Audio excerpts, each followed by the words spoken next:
I am on a mission to help you make so much money with your online community that your MRR will make your accountant cry tears of joy, maybe a little bit of fear. So here's the deal. The platform that you choose to build your community on could be the difference between that dream and a very boring reality. And I have spent sleepless nights agonizing over this one decision: Skool or Circle. And I'm about to share with you the decision that I made because you know I never hold back when it comes to helping you build your empire. So I used to look at this like, whatever, just another software, but let me tell you why that is dead wrong. It's because this is the engine that's gonna drive your entire online community. Like, and I don't mean to be fluffy, rah, kumbaya. Unless you're into that, by all means, light your candles. They're so pumped about what you're building that they shout you out from the rooftops to their friends and their families and their baristas. They are gonna become like your own personal army of affiliates, like advocates. They're just spreading the word like wildfire and bringing in more members. When you do it right, your community is increasing your monthly recurring revenue. Your happiest customers become the best salespeople on your team. But, and this is a big but, this only happens if you do it right, which is exactly why I'm making this video. So let's go. First off, you need a platform that is, of course, going to host your content, but also amplifies it. We want to create the Netflix effect, that we have people that want to binge watch your content,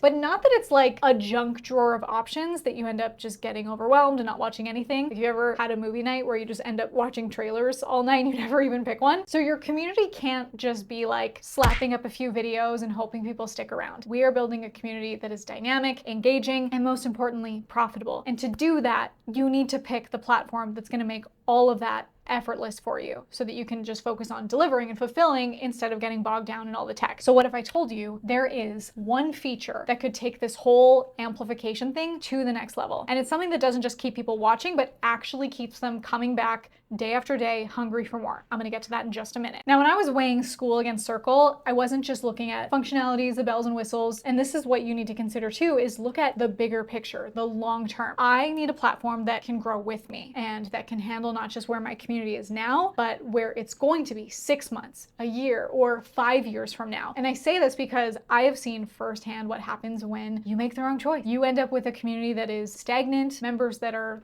disengaged, and a business that's like stuck in neutral, or you even become resentful and you don't even like your business anymore. But what happens when you choose right, that is where the magic happens. That's when your community goes from just a group of people to a movement, and movements make money. So that's why after so much research, testing, and yes, a few sleepless nights, I'm gonna break it all down for you. Circle versus Skool. We're gonna go head to head so that you can make the best decision for your community and your business. And then I'm also going to reveal a little known feature that this could be your secret weapon to turning your community into this hyper engaged, revenue generating machine. And trust me, this strategy could make your members just so invested in your community, they won't ever want to leave. In all of my research and looking at all their features, pretty much line up the same, which is what made this a really tough choice. They both host courses and videos. They both have a community wall for members to post on, so you can get out of your Facebook groups. You can also accept payments through it. You can host live streams and live rooms as another option outside of Zoom. It has an awesome mobile app that people can just like get notifications when they're on the go anywhere. So I set up an account on both Circle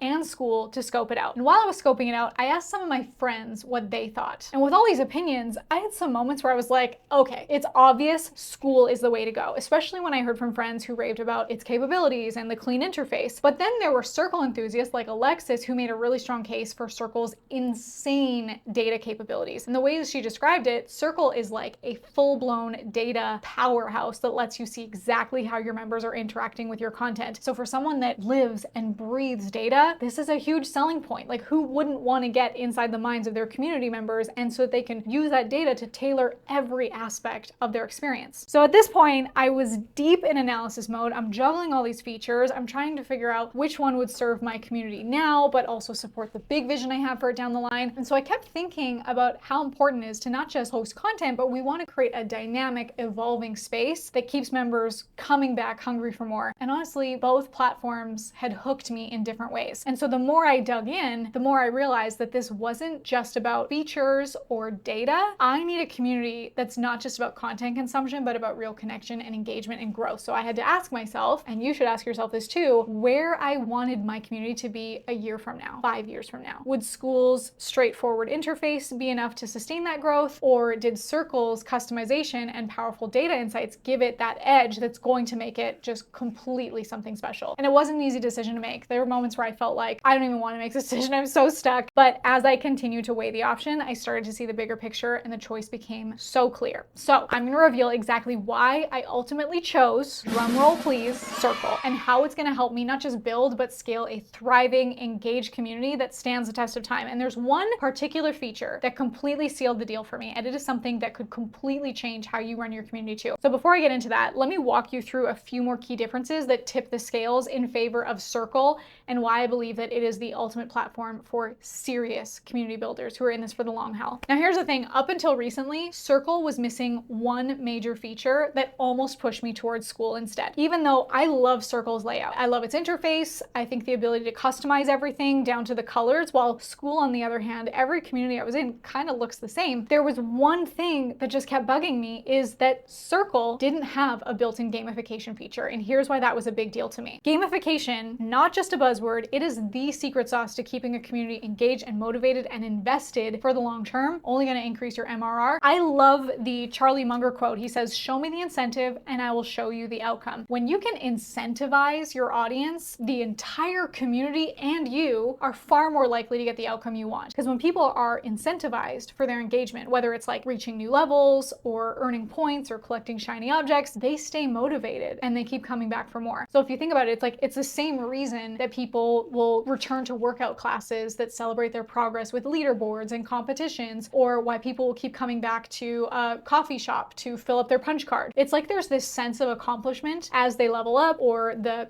excitement of what comes next. And that's exactly what gamification does for your community. It's like it gives your members that shiny carrot that they keep chasing after and keeps them engaged and invested. Before Circle's gamification feature was available, I was manually creating these incentives in my membership community. And so this meant I was tracking engagement through forms and spreadsheets, which worked, but it wasn't as seamless, as scalable as I wanted to be. But now everything has changed. Circle has rolled out its brand new built-in gamification feature, and let me tell you, it has been so worth the wait. So if you've been torn between Skool and Circle like I was, this just might be the tipping point that pushes you over the edge. I'm going to show you exactly why Circle is poised to take the lead in this debate and how you can use these new features to create the best online community in your niche. So first, let's get a broad overview of Circle's gamification system. So every like that a member receives on one of their comments or posts earns them points. So the more points they accumulate, the higher up they move through those different levels. And you can even give those levels fun names. So it's like they get to upgrade in their identity too. What better way to get your people to get more recognition through participating and contributing? Then on the back end, consumption is the key to conversion. And this is going to help your members get better results and then stay in your programs, or even upsell into the new levels with you because of the way that you're guiding them through their success. This is awesome for engagement, but even more than that, you're creating a culture where your members are recognized or rewarded for their contributions. So on the back end, this kind of engagement is going to drive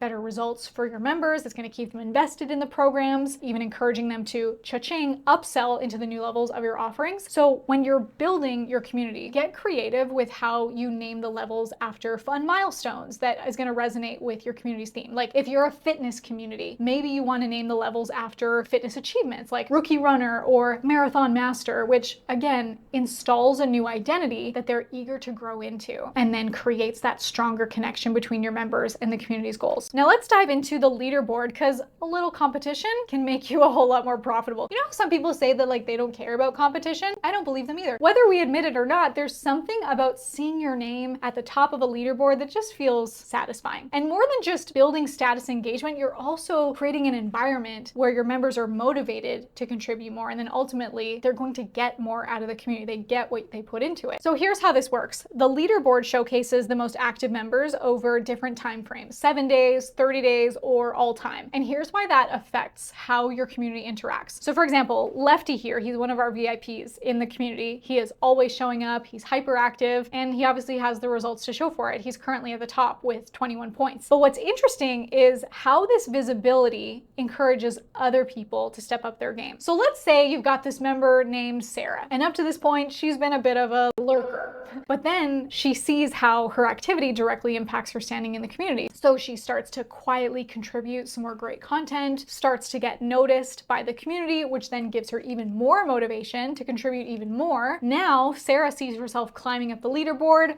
Boom, she's hooked. So then she starts contributing even more, not just because she wants to stay on top, but because she's seeing the value of her contributions and being recognized by her peers in the community. So it's not just the individual recognition, like, look at me, I'm winning. Like, it's not this cutthroat competition. It's healthy, productive interactions that then benefits everyone involved. Because when members see others climbing up the ranks, it pushes them to step up their game too. And then it's this like ripple effect. One person's engagement inspires others to get more involved. And then before you know it, your community is buzzing with activity. So let's take a closer look at Lefty's profile. So Circle shows this activity score that gives a more nuanced view of a member's engagement. And this score is broken down into presence, contribution, participation, and connection. So with Lefty, he has a high contribution score. He is consistently providing valuable content. But let's say his presence score was lower. This might indicate that he's contributing infrequently, but with high quality, which is also really important to recognize. So this data is invaluable for community managers and for the members so that they can change their activity if they want to score more points. Because now you can identify your star contributors and perhaps even approach them to ask them to take on more prominent roles, like maybe be a moderator or a content creator. So let's break down these metrics a little bit further. Presence, this is how often the member logs in and spends time with the community. Contribution is the quality and quantity of their posts and content. Participation, so their involvement in events or discussions. And connection is how well they interact with their members. And so this overall score gives you a complete picture of a member's engagement, helping you tailor your interactions with them. And what's really cool, and probably a whole other video, is the workflows, which I'll share with you a little bit more next, because this is like mind-blowing game changer. You can set up these workflows in Circle that you can automate so much, like messages to other people or unlocking sections of the community based on their activity. And guys, this is so cool because you can leverage this data to really create a personalized and engaging experience for every member. So let's explore those workflow automations. This is one of the most game-changing features that Circle 3.0 offers, because managing a community obviously can be time-consuming, and the more it grows, the more people you have, you still want to be able to have these personal touch points. So that's where these workflows come into play. So take a look at this. Automated workflows lets you set up tasks that runs in the background. Like you can send a congratulations message when a member completes a course, or you can also re-engage people if they haven't logged in for, a certain time frame, like 30 days. You send them a simple reminder message, which can totally help you retain people and overcome your churn. You can use this to keep your community active without you having to personally chase people down. And the customization doesn't stop there. You can create workflows for nearly any action in your community. So for example, if you want to reward members who consistently contribute to discussions, you can set up a workflow that sends them a special badge or unlocks exclusive content after they reach a certain threshold or milestone. This makes your community management so much more efficient, so much more personalized, and engaging for your members. And speaking of rewards, Circle 3.0 also allows you to create these custom badges and rewards that are tailored to your community. And this is where Circle really shines, because it lets you align the gamification with your community's unique culture and goals. So let's say you could set up a reward for members who reach level 5. And this could be maybe you give them a custom badge, maybe you unlock access to an exclusive webinar or a course, or you can also automate that congratulations or thank you message. The beauty of this feature is that it's not just about making the experience fun, it's making it meaningful. So now let's compare Circle and Skool's gamification features and see the differences. So both Circle and Skool have the basics covered: leaderboards, points, levels, you name it. These are awesome for getting your community hyped and keeping them engaged, but here's the thing. Skool might give you those basics, but it's missing something crucial: data customization and automation. Sure, you can do some basic automation in Skool and it's great for what it is, but if you're really looking to level up your community experience, this is where Skool starts to fall short. Now let me show you why Circle is in a league of its own. And we're talking about next level customization and automation that Skool just can't touch. Circle doesn't just do the same leaderboards, points, and levels, it lets you supercharge them. You can create automations that trigger rewards, special access, or personalized content based on exactly what your members are doing. And here's the most important part, Circle's data capabilities. With Circle, you get access to massive data sets that lets you see exactly how your community is interacting. You can track behavior, analyze trends, and make data-driven decisions that keeps your community thriving and growing. So here's the bottom line. If you're cool with the basics, Skool might be enough. But if you want to build something truly epic, Circle's got the tools to make it happen. Customization, automation, data, it's all there, ready to take your community to the next level. Now I want to address some of the common questions about Circle's gamification features. One of the questions that I've heard is if you're required to use these features. The answer is no, you have full control. You can turn off gamification features entirely, or you can make the leaderboard even private if that fits your community's model better so that only you have access to it and can model it kind of privately. I love that this flexibility is one of the reasons that Circle is just so adaptable to different types of communities, from customizable levels and rewards to automated workflows and those detailed activity scores. This is going to make your community so much more engaging, help you to manage it more effectively. And if you want to take your community to the next level, I highly recommend giving Circle 3.0 a try. You can even start a free 14-day trial of Circle today. You can click the link in the description to get started.